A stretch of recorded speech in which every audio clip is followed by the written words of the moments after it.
Good. Good.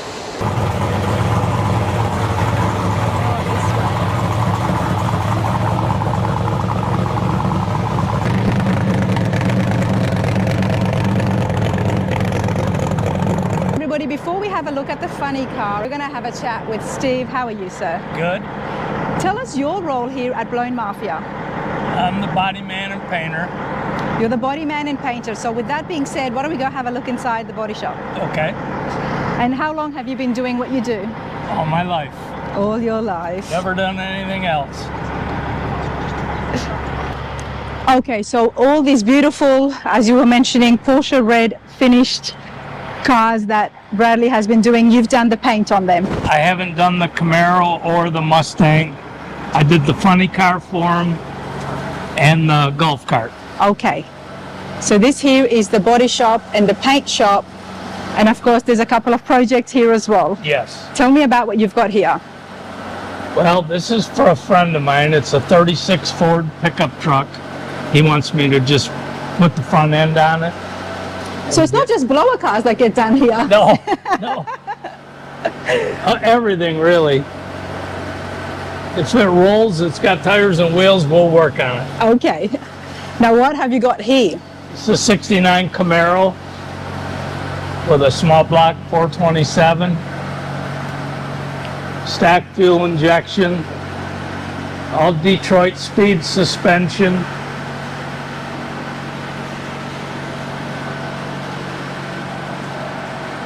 Not exactly finished on the inside. Nope. We're waiting to get all the wiring done and all the gauges to work, and then we'll put the interior together. Okay. Paint and body is what you've been doing. So I'm guessing when it comes to buffing and wet sanding, you're the guy. That's me. Do you enjoy it? And what is it about it? And how did you get started with this? Well, years ago, you had to wet sand and buff everything when I first started. Okay. I just got used to it. It's a way of life. Is that because of the paint that was available at the Yes. time? Other than lacquer paint? Lacquer, yeah. Yes, okay, I have And heard even about when that. the acrylic enamels come out, it wasn't what we were looking for. We needed glamour. So we just got used to sanding and buffing and polishing. And here, But there are techniques that have continued with us throughout the time, and even now with the regular paints, it's better now. it's better now. This paint will last a lot longer. It's a lot glossier. It's durable as can be. So you're getting a lot of bang for your buck. And that's one of the things I wanted to ask you is, besides making it look beautiful as a finished product, the main purpose behind sanding and buffing is to really make that paint stick. Oh yeah. Okay. You got to prepare them before you paint them. That's a big deal. And then once they're painted, that's just the beginning of the end, you know. But they're repairable. I've had to touch this thing up a couple times. I bet. And it's really easy to do. Especially when it's black, sir. Yeah. In simplest form, and I love putting people on the spot. Can you tell me the steps when it comes to painting a car? The body, it's all in bare metal. What is the steps that happens to make it look like this? Okay. You sand the epoxy down a little bit. Do your Bondo work. I use a black epoxy. That'll show me all the imperfections. Then I sand that down. I Bondo it. Then I put primer over top, a 2K primer, a good primer. Block it maybe 2 or 3 times, whatever it takes to make them nice. And then from there you seal them and then base coat them and clear them. Okay. You can seal them, base them, and clear them all in one step. For those of you at home looking to do a paint job yourself, because they are very expensive, there is a few tips right there on the steps to follow from Steve, who's been doing this for many, many years. And we can see that the work is just immaculate, everyone. And this is black, and black is hard. Turn the lights on.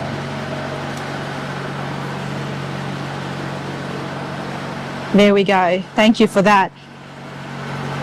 Is there any color out there that is easier and less maintenance. Besides white.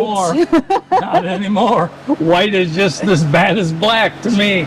Okay. You got to make them nice. Because you add a lot of pearl to it, as you were telling me. That's the tough part. When you start doing that little pearl stuff, that's when it gets touchy. Okay. If it's not right, you redo it.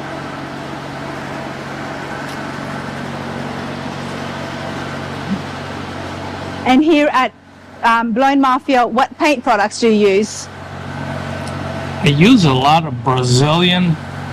It's called Roberlo. Okay. For my primers and my paints. My clear is their house clear. I found out that it's inexpensive and it does hold up well. Okay. I've got it on a lot of stuff that I've painted. I don't seem to have much trouble with it. As long as you don't have any trouble, you stick with it. That's true. You'd be smart. I don't like to switch around, you know, one material to another. Stick with one company. You have a failure, you know where to look. Love that. Absolutely love that. Steve, I appreciate this. Bradley's out there with the funny car, so okay, we're going to continue along. Let's go out there. Inexpensive build. We all love the Roadsters. Oh, yeah. You know, we're coming out here, and of course there is, I think that's Riley's, Biscayne. Yeah. But this here is yours, Steve. This is something you've done all yourself. Yes. Okay. 32? I didn't do the upholstery. Yeah, it's a 32 body. And what engine have you got in there? It's a 318 Dodge. It's all stock. I haven't done anything to the motor other than freshen it up a little bit. It's just a nice driving, economical car. Any reason why you went with the Dodge motor? I had a chance to buy a parts car. That works. Now, the guy that done all Brad's upholstery worked on my car. Okay. And who does the interiors? Mike Vandenberg. Okay. He's done all of Brad's stuff. Very nice, very clean, very simple. Yep. You never got persuaded with all these blowers around you to put a blower on this little Roadster? No. I mean, it can get tempting, you know, you see it so much, you're like... It's real quiet. It doesn't make a lot of noise. My neighbors probably wouldn't like a blower car in their neighborhood. A lot of neighbors wouldn't. You've got to have the space for it, I guess. I think that was one of the reasons why I chose not to go down that route with my truck. Yeah. I do live in a residential, and I found if you make them economical, dependable, you can drive them anywhere. Exactly. I drive this thing a whole bunch. There you go. And it still looks very good. Thank you. You don't have to keep it in a trailer to make it look good. You can still drive it. I have a garage that I put it in. Yeah, but you still drive it. I drive it as much as I can. Awesome stuff. I got it, Steve.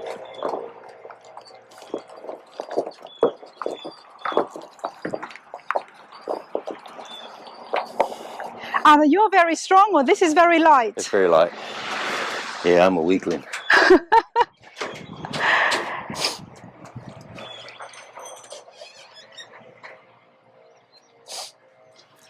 Bradley, tell me about funny cars. Funny cars are cool, man. They're pretty cool, but what makes it a funny car? Cool. Well, for one thing, it's a one-piece body. One-piece body. One-piece body, altered wheelbase, 125-inch wheelbase, which is pretty common. Yeah, that's the thing. It's a one-piece body. Now, this body here was run by a man named Daryl Webb up in Canada. He ran it in the alcohol class years ago, back in the late 80s, early 90s, or what have you.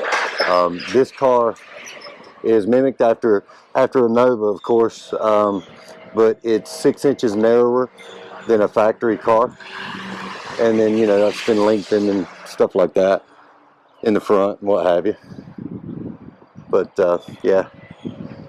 So, you know, the one-piece fiberglass body. These days are carbon fiber. This is old school body. It's thick, it's heavy, it's a heavy body, so which is really cool for me. 'cause, you know, on the street, it still bounces around and carries on, but Are all funny cars one piece? Is that one of the main features? It's got to be a one-piece body in order to lift up and have this cool feature that we just absolutely love. Yeah, all funny cars are one-piece bodies. Okay. Yeah. Some guys will take a funny car chassis and put an altered body on it, like a Fiat or something like that. But you can kind of tell where they're going with it. You know, they could swap it back and forth. Some people do. Yes. They put a funny car body on or an altered body on it, just, you know, whatever they want to do. A funny car chassis you mentioned. Obviously, with a one-piece body, this chassis has to be very different to what we normally see. Yeah. It's this is a no shit funny car chassis. This is an ex Chi-Town Hustler chassis, nitro chassis. And then basically we redid the front suspension. Obviously, you suck a drive, but we put a rack on it, did the Mustang 2 stuff. But we did not alter the rails. We just added to it, to what was already here, to do that. I've got 3.5 gallons in the front and 14-gallon cell in the back. So it feeds basically the front cell like a surge tank. I wouldn't get very far on 3.5 gallons, but not with the setup you've got here, yeah, sir. with the mechanical fuel pump. So it's a mechanical deal. Now there's a check valve. This is a check valve, so this is what holds the fuel in the barrel valve and everything. So you see them guys, they'll open and do the squirting deal. I don't have to do. I have had to do it in the past, but normally I don't have to do that. And then yeah, the radiator's in the rear, and it's got electric pumps, so it pumps, you know, water in from the rear. So what in this electric setup you've got here, that stops it from adding in, because I've sat in one of those funny cars as well, and every now and then they have to keep adding the fluids in. Yeah, that's what this check valve right here does. Yeah, this is a mechanical fuel pump, so it's cam driven. It's an 80A, so I'm not setting the world on fire. These have got restrictor plates in them, and I'm only running off the inside of each hat as far as the nozzles. Okay. Yeah, so, and then the blowers are 33% overdriven, but they're not like super tight. They're not set the world on fire type of blowers. I could, you know, I had to keep, in order to run two, I had one on it originally, and sometimes I think I should have left that, but then there's other times where it's kind of cool, you know. The cool factor definitely translates with the two setup you've got, because that cutout in the windscreen. Yeah. And I can see perfect. I mean, I can see beautiful. I'm not going to hit any. I'm not running over shit, you know. Yeah, I mean, you would think there's no, but I'm so far back in the car. Yes. I'm in the middle of the car. So my blind spot is about 1 foot, and that 1 foot is right at the C-pillar. So if there's somebody beside me or by, you know, right there, I can see them. If they're going to be there, I can see them.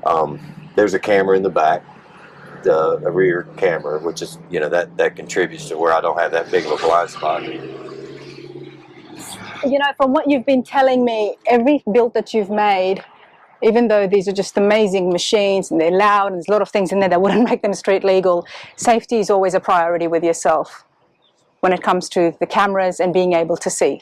Well, yeah, because it's not about me. Yeah. I don't want to hurt anybody else. That's the main thing. I just don't want to be hurting anybody else. Especially when you're taking these to those very crowded places like the shows, and there's so many people around you. I'll have people that'll be backing me up, you know, and doing all this kind, and I'm like, I'm looking at the camera, man. I ain't even paying attention because I can see what's happening. You know, I'm not gonna. Now, as far as my personal safety, this thing here it's not real personal safe. No. Yeah, well, for one thing, you'll notice I don't have, a lot of guys have the box built in the firewall, right? It covers the engine completely. You know, I got a firewall and all that stuff, but when this body's down, the fuel lines and all of this is completely exposed to me. I'm sitting there, it's right there, you know, so it's one of those things where you can't think about that kind of stuff, because if one ruptures or something, there's a fire, boom, you know, I could get out the top, but if you're going 60 mile an hour down the interstate, you know, a little tough, but you just don't think about that stuff. In all the years, we'll just let that truck go by. In all the years that you've been doing this lifestyle, and obviously you've had so much fun, is there a time when things got really close? To getting hurt? Yeah. Not really. No, not really. No engine blow-ups? Well, I mean, you got that every once in a while, but that's you're just going to have that. Like this here, it's hurt right now. I'll have to. We're going to figure out what's wrong with it at the moment, but yeah, it's wounded. It'll run. I'm about to fire it up for you, but yeah, it's wounded. We're going to figure it out, and then we'll pop the valve covers and see what we got. I think it's a valve train issue. Something pretty simple. Okay. But as far as like getting hurt in one of these, it's a chance you take anytime you go out on the road, you know. Especially this thing. Now this car drives good. I can go down the road, I can let loose the steering wheel, go straight. It does all the things. But this car does not have rear suspension. So the only rear suspension is the rear tires. There's no shocks or anything. It's hardtail. So it's factory funny car deal from the way it was back in the day, you know. It's got the original rear end, the whole schmoop. Back in the day. Now, when I see this, I get reminded of the moon dragsters, just with the. Oh, that's now you way back. No, that's way back, of course. Yeah. When did these come into play in the world of hot rods? Sure. So this style of chassis would be in the late 70s, early 80s. Okay. Early 80s. Before they started coming out with the swoop bodies and things like that. That's Jungle Jim. That type, yeah, that's the synonymous name. You know. What's Jungle Jim? You don't know Jungle Jim No. Lieberman? All right.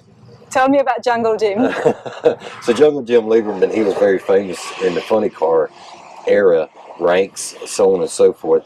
He was one of those guys that he did the big burnouts. You know, he was before the John Forces. You know, he was an attraction in himself, and there's always a guy on the side of his car, you know, hanging by a limb. You know, just it was like a Tarzan type of thing. You know. Okay.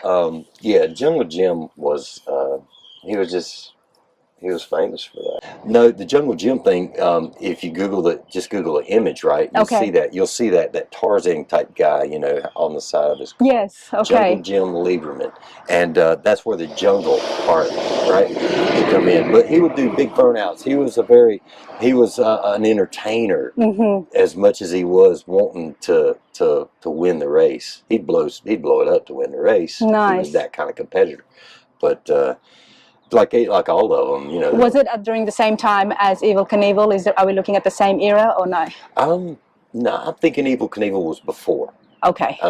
Because I'm not super up on Evel. I'm not real sure where Knievel was, but I'm thinking he was earlier 70s type of thing, maybe late 60s, 70s type of deal. They had a man that would come out and do type stunts that dragged races back then, but it wasn't Evel. And that's why I'm saying that, because if Evel was been around, he would have been doing that stuff. Okay. Have you ever seen the movie American Nitro? Yes. You know, the man with the motorcycle thing? Yeah, that, yeah. But American Nitro, if you've seen American Nitro, then you've seen Jungle Jim. That's what I mean. Like it's coming to me, so I didn't want to say yes, and I didn't know it, but there was little things coming into my head. Jungle Pam. Jungle Pam, okay. Jungle Pam, right? Yeah, she was like part of the show, you know. You know, it's so much has changed. That's back before you really had like crazy sponsors, you know, like they do these days. You know, obviously you had Perdome and you had the Army and stuff. Exactly. It was a very different time. There was no social media. I mean, I'm a 90s child, everybody.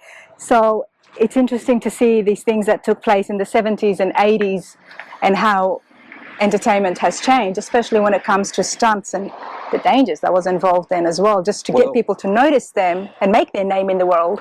As much as it was the noise and the cars as a whole back then, it was the entertainment that the people got. Whereas these days, you go to a drag race, what do you want? What are you going for? You're going for the noise, the smell, the you know, the vibrations, that type of thing, not necessarily for the personalities. Now, and there's the great people that run these days and do this stuff, but it's gotten so competitive that they cannot, like Force, he cuts loose, but that's his nature. He doesn't do it because he's trying to entertain somebody. Exactly, that's who he is. That's who he is. And it's become so competitive that these days it's just not like it was back then, where you could actually try to put on a show. They're putting on a show, but they're putting on a show that it's mainstream almost. Yes. They're trying to do the best they can with the numbers and things like that. Where these guys, even if they were going out there running on one cylinder, or running with a cylinder down, if they had a hurt motor, these days you just put a new one in. Yes. Back then you just went up there and did the best you could with a hurt motor. Right? Because you didn't have all that money, type of thing. Which it's pros and cons to all of it. But I think back then, it might have been a little cooler, but I can't say that for sure because I wasn't there. I was born in '75. So. But they made it. They made it, and if it wasn't for them, then me and you would not be sitting right here. Looking at a funny car, right? Looking at a funny car, everybody. Bradley, turn this thing on. I will. We want to see this. I have seen it before, but you can never get enough of this.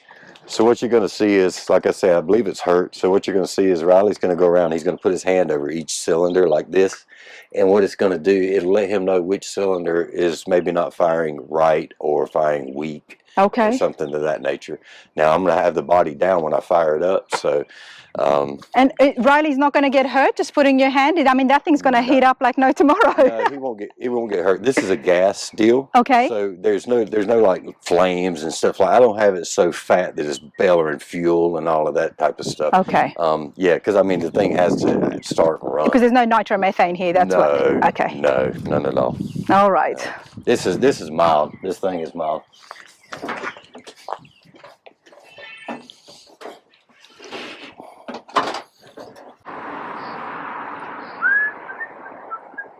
It's like watching paint dry with this damn body. I'm telling you. But there's a reason for that, and I'll explain it later. Okay. Why the body comes down and up so slow. I'll explain it later. I mean, I wouldn't expect it to come down fast. Well, it could actually come down faster. So the short and long of it is these actuators are 12 volt or 18 volt. They can go either way. So you can put as much as 18 volts on them, which will make them move quite a bit faster. Okay. The problem is these actuators they're rated at 1,200 pounds a piece. Okay, so when the body's down, a man can't raise the body, just pick the body up. This is what holds the body down, is these actuators. It would take a forklift. You would have to rip the body apart to get them up, to get the body up when these things are down. That's why this roof hatch is so important. But it's one of them deals where you just I could put 18 volts on it, but what will happen is it's very possible that it could strip the gears out in the actuators. We've seen it happen, so that's kind of where we're at with that. That's the reasoning for not having. You've done this plenty of times to know what's going to be the best for the car. Yeah, well, yeah, you don't want to tear the damn thing up, Once I get it fired, I'll probably go ahead and just pull it into the shop. Okay. So yeah, let's see if she'll bust off anyway.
Did you figure out what was going on, Riley? I believe that front cylinder over there. Which one? Number 2? Okay. Yeah. It's all right. We'll pull the valve cover. Of course, there is no doors, everybody. What we got? Hence the Houdini style escape through the roof. Yeah. Yep. But yeah, that's the thing is when you put it on that 18 bolt, the gears it's easier to strip the gears and the actuators. So I just leave it on 12 and just watch paint dry, or think about what I'm going to eat. Pretty much. You made the body all yourself out of panels. You built it from the ground up, or did you actually use a car? No, this body was built by Daryl Webb. Okay. The man that drag raced this body in nostalgia alcohol class. Yeah, so this body was already done. It was already built. All we had to do was do the tin work, mount the body on this chassis, do all the metal work and the firewall and everything inside, and the windows and stuff. Troy Wilson was instrumental in this car, and then Chris Klein, Race Car Technology, he helped with it too as well. So a lot of good people on these things. And then obviously, I don't know if Steve told you, but Steve's the one that actually laid down the paint on this thing. Yes, he did. Yeah, yeah, we had a look at the body shop. Yeah. Like the Porsche red, he mentioned. Yeah, the guards red. Everything's guards red that I have. Yeah. And then the chassis, and then these panels here, all the interior panels and the chassis was powder coated by Hot Box powder coating. Okay. In Charlotte. And stuff like the simple shit, like the rear end and things like that. That stuff there I painted. Can we have a look at the rear end? So this has no rear suspension. Yeah, you can just slide up under there. Kind of, that's what you about have to do. It's got a rear end, but not an actual rear suspension. Yeah, it's plates. Right. Plates that mount the thing.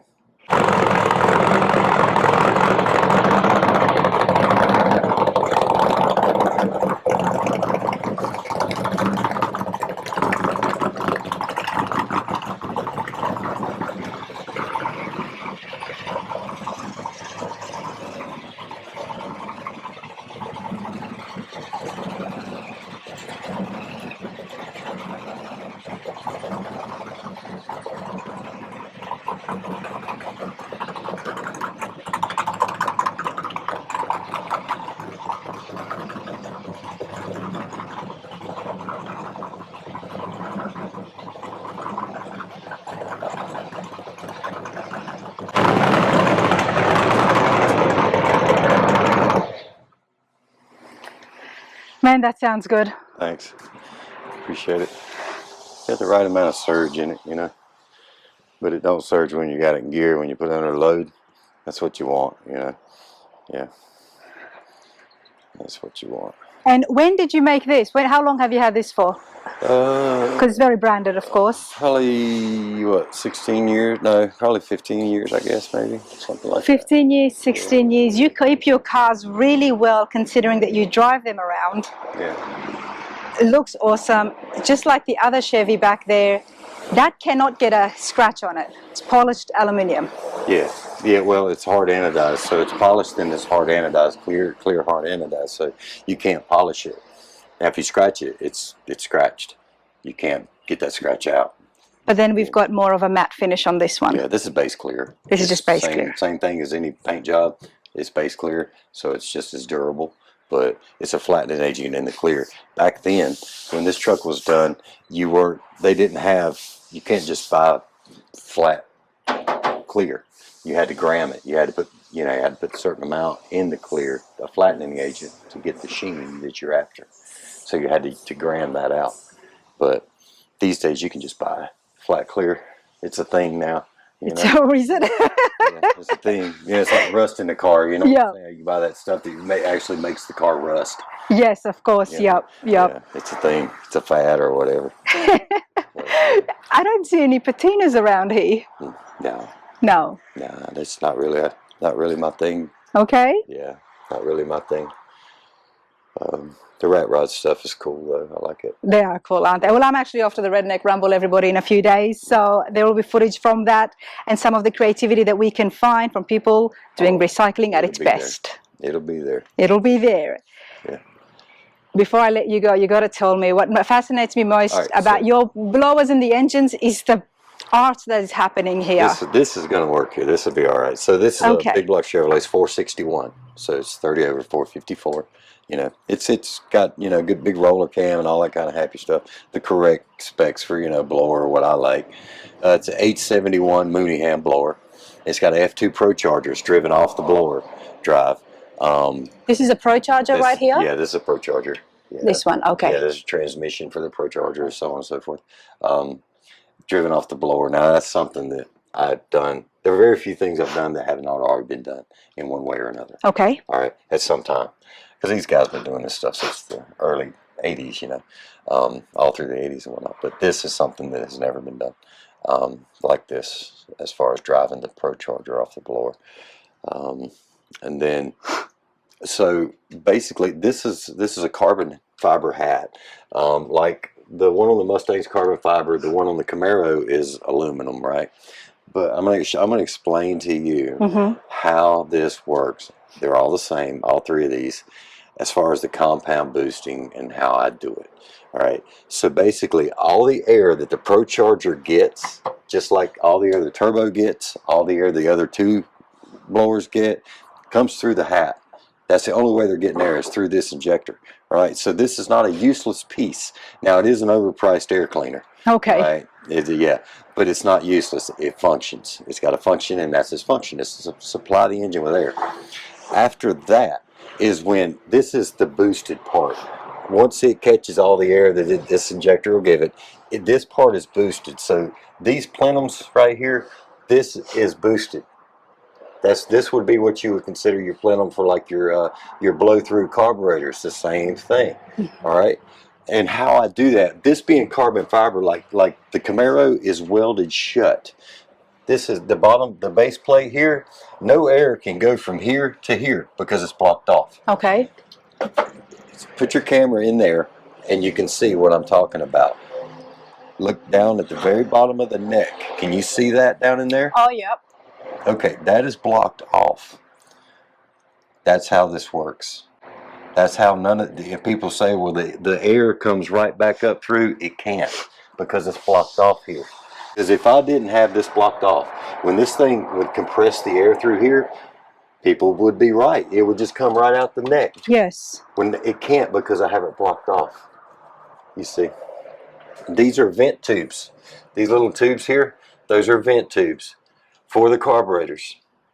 And what that does is when you, like on a boosted application, when you're on blow-through application, when you're putting boost into the throat of a carburetor, what it will do, it will create a pressure point to where the bowls can't fill up. You have to vent the bowls on there. That's where on the fuel bowls, they have to be vented. That's what those are for. I didn't have to do that on the Camaro because I'm not. This thing's stupid boost. I mean, it just makes pressure, you know. So how did you come up with that? I mean, is that just you thought you wanted to do something different and something? Up with which part? How? This part here to block air coming. Oh, because common sense stands to reason that if you did not block it off, well, then this is pointless as shit. All the air is just going to come right out. Yes. Right. It's almost like it's a common sense type of thing. It has to work. It can't just be there just to be there. It's so. I mean, when you explain it, it appears simple, but nobody else has really done this. No. Well, you might have been one of the first ones. Nobody has done that. No. This car right here. So this car is a twin turbo car, blown with twin turbos.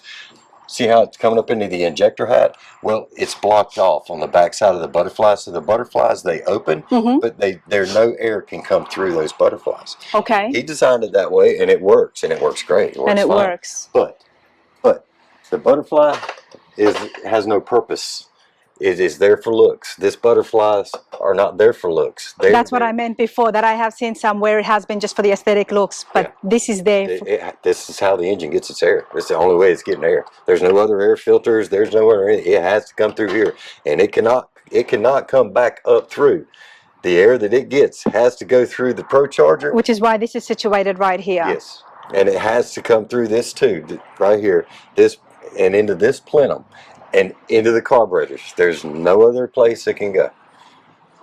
That's the way it works on all of them. It's so, and it's, you know, you can manipulate it, you can say it, you can, well, he's not right about this or he's not right about this, but there it is. There it is. It's that damn simple. It is not hard. Now, is it like beneficial? Absolutely not. I'll not ever argue that point that I can make it more power. It's not about that. But it's different. Exactly. And that's what it's all about. For me it is. Yeah, because I can make, if a man wants to make power, I can make power. That's easy. I can put a blower on a car and make all kinds of power. That's not hard. There's nothing hard about making power with a blower. There's nothing hard about making power with twin turbos. You know, it's, you can blow the tires off with 6 pounds of boost. You know, if I wanted to make 22 pounds, I could. I don't want to. This is what I want to do. You know, this is, to me, is more fun. You know, and all of this, all these tubes and all, that's all me. I did all of that. This is not a bought system as far as the nitrous goes. And yeah. I love the fact that when you take all these apart, they're all just parts and engines, but when you put them together, you make art.